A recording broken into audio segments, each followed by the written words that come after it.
see, like last week we talked about this planned cost, actual cost, and target cost. Mm-hmm. If you remember, so like based on our example, Mm-hmm. the planned cost is for 360, but our the actual cost is 400. So, No. so it's can you Okay. take yeah. Let's do one thing. Okay. I will try to explain it to you here. Okay. Meanwhile, other participants are joining. Okay. So what we discuss. Okay. l- Let's say this is my FG. Okay. And to Mhm, mhm. manufacture this FG, I need R1, R2, R3, some Right, overheads. Okay. So right, right. on 1st of January, I'm here. Okay. On Uh-huh. 1st of January, my raw material moving average price is $10, $10. And let's say for that specific period, I have mentioned that $10 as a overhead cost. So on 1st of Right. January, when I am running a standard cost estimate, what system will Mhm, do? System will do the calculation and it will say it's a 40 and it will mhm, update the price, standard price of $40 in the material master. mhm, Okay. mhm. Now on 2nd of Jan, I'm creating one production order of one quantity. Okay. Mhm, What will happen? That time system will copy this bill of material there, all the data what mhm. is there. Based on that, system will try to find out what is the plan bill of material and what is the plan cost of that. So it will be Right. exactly same, let's say. Okay. So it will say, okay, as Mhm, per plan, R1, R2, R3, and overheads, although it's not calculated that time, but it should be the 40. Hence, mhm. my GR is also 40. It's a plan GR, it's a plan GI. Okay. Right, right. That's what I'm now. I'll put it so that it will be. Now, on 3rd Jan, I actually released the production and I started my production. Okay. But that time, Mhm, maybe this raw material I consume more and this raw material price has been fluctuated, or maybe this raw material I consume less. Okay. Based on that, system start doing the actuals. Okay. Actual goods issue. Okay.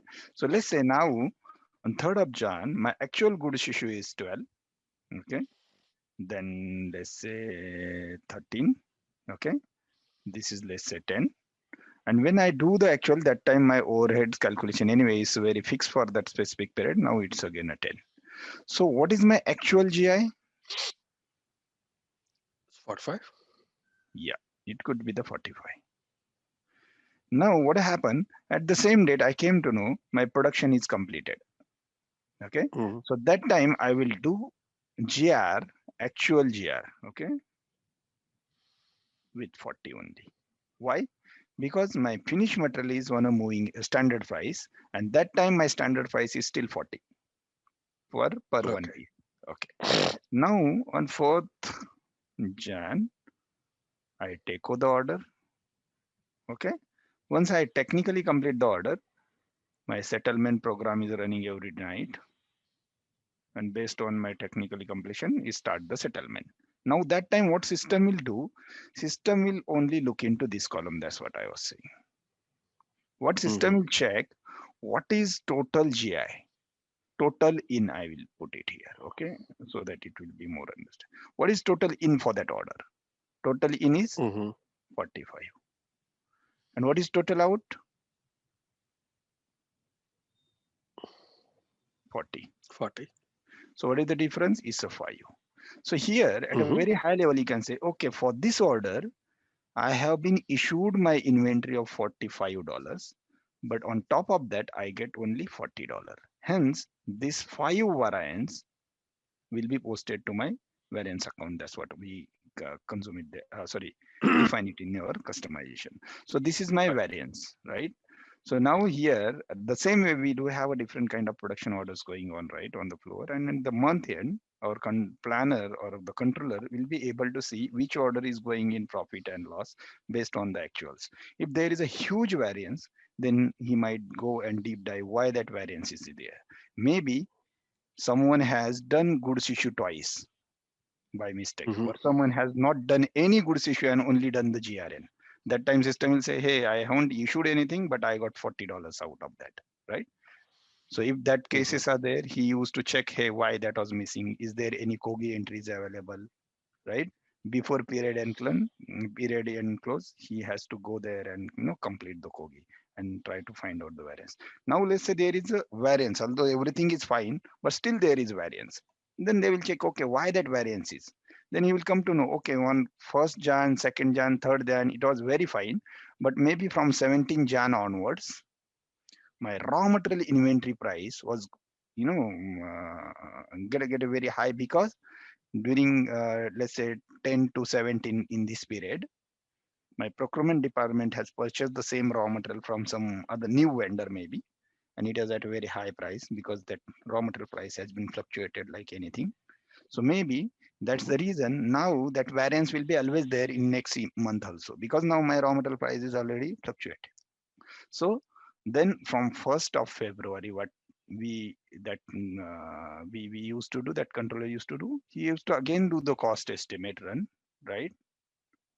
And redefine the standard price from maybe 45, 40 to maybe it could be 46 or something. And again, the same way, my next production starts.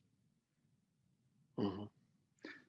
So sometimes what happened, that I was actually try to explain you that day. Sometimes what happened on the 1st of January, my BOM and everything was R1, R2, R3.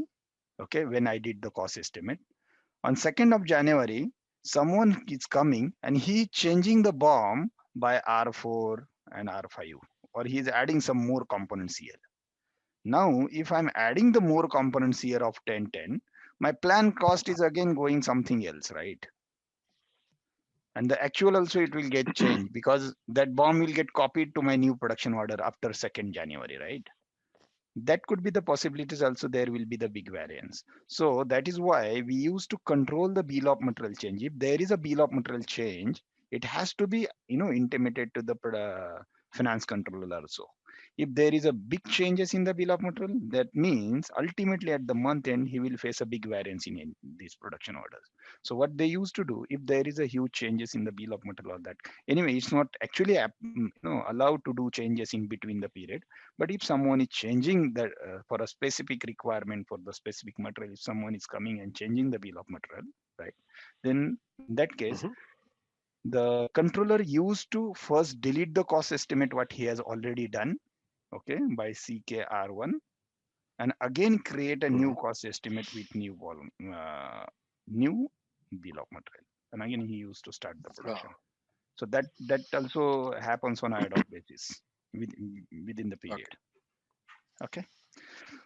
Got it, sir. Yeah. Got it. So I guess Thanks. everybody is there. We will start our today's session. So today, I'm planning to go ahead with the backflush functionality and auto good receipt functionality in the production order. And also we will start our planning strategies. Okay, try to cover some standard planning strategies so that we will be able to know how actually the production planning is happening. Okay, so before that we will quickly recap our session. In our last session we discuss about the production planning master data, right? Like where material master, bill of material, routing, work center, production versions. Also we discuss about the all controlling related master data, and we try to complete our one end-to-end cycle, standard production planning end-to-end cycle, which actually starts with plan independent requirement. Since we are saying it has a make to stock planning strategy, okay, MTS. So it start with plan independent requirement, then material requirement planning run, that is MRP live. So system used to create the plan order for in-house manufactured material and purchase requisition for the externally procured material. That purchase requisition will further convert to purchase order, and then vendor used to send the material to our and then we used to do the goods receipt by Migo transaction, so that we will have a raw material stock now. Then the plan orders from the production side, we used to convert plan order to production order, then production order release, then confirm the production order. Once we are doing the confirmation of the production order, it's mandatory that we need to do the goods issue. That's what now also we were talking. Now when I'm saying, okay, I have manufactured one piece, so whatever the raw material required, that has to issue to the material. At the same time, whatever finished material I have produced, we need to do the good receipt. So these are the three steps majorly. Is very important actually. That's what we will discuss now. Okay, after once we go there, where we when we are saying my production order is confirmed, that means we are confirming the activities for that production order. You know, for that finished material, we do have a material master, we do have a routing, and in the routing we used to put my production activities like setup, machine, labor, right? So based on that, if my total production order quantity is 10, what could be the my labor time, what could be the my machine time, what could be my setup time, that will get confirmed here in the production order confirmation. At the same time, what is the raw material actually issued for that is actual goods issue and actual good receipts. So these three steps we used to follow it here. Okay, so these are the three different transactions what normally we used to play here.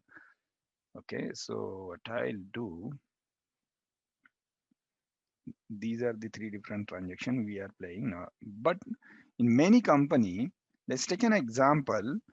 My production line is to manufacture a car. Okay, it's a car manufacturing company. So when I'm saying I have been manufactured 10 cars in a day, and let's say to issue the raw material for that car is one engine, one body, let's say four doors or four wheels or something, right?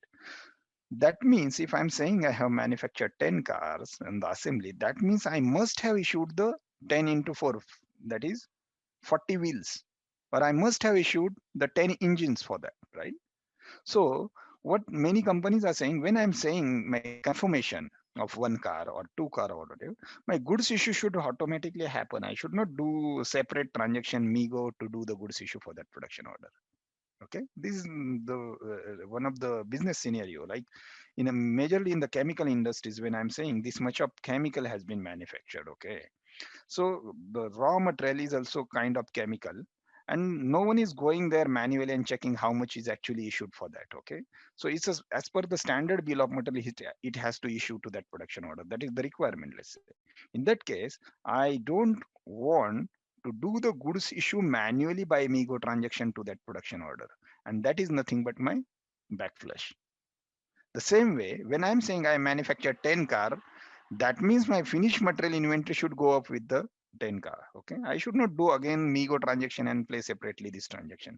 But in many company, what happened, the goods issue has been taken care by some other guys. Okay, because they used to issue the material to the first shop floor location, and at the shift end he must have issued some, he must have manufactured some of the product, and some of the issue is there inside the machine. Okay, and it's not yet produced outside.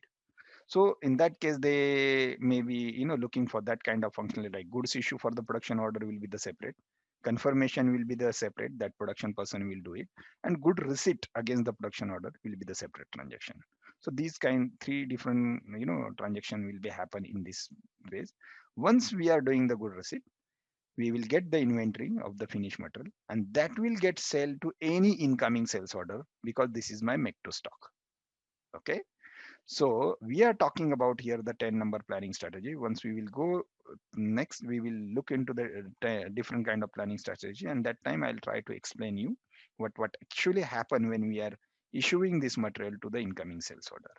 But from the PP standpoint, our end-to-end cycle will get end of here when we will do the good receipt against production order. Once good receipt will be done, my production order is technically completed. Technically completed means logistically my production order is completed. That means for the specific production order, what was the total quantity? Good receipt for that total quantity is done. Confirmation of the activity is done. Goods issue is also done. Now I don't want to do any extra movement for that order, right? In that case, we used to do technically completion of that order. In many company, we used to set that background jobs, okay, where we can develop the background job where system will check the production order first.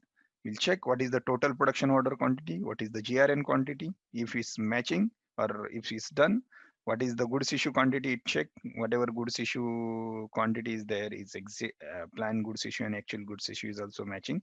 Confirmation indicator is status is also on for that production order. It will go and automatically technically complete it. That kind of also program also we used to set up. Once technically we do the technically completion of the production order, we set up the status for the production order for takeoff.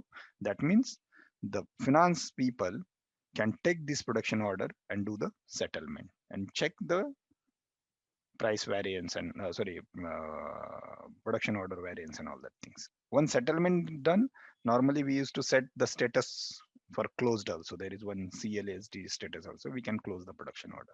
This is our basic, very basic end-to-end PP cycle. Now we will go ahead and we will discuss some more we will try to deep dive with this red box. We will try to discuss about backflush and auto goods receipt, different kind of configuration. But before going ahead, I just want to know if you have any kind of questions or any doubts on the basic PP cycle. Anyone, if you have doubt, you can unmute and you can ask your question.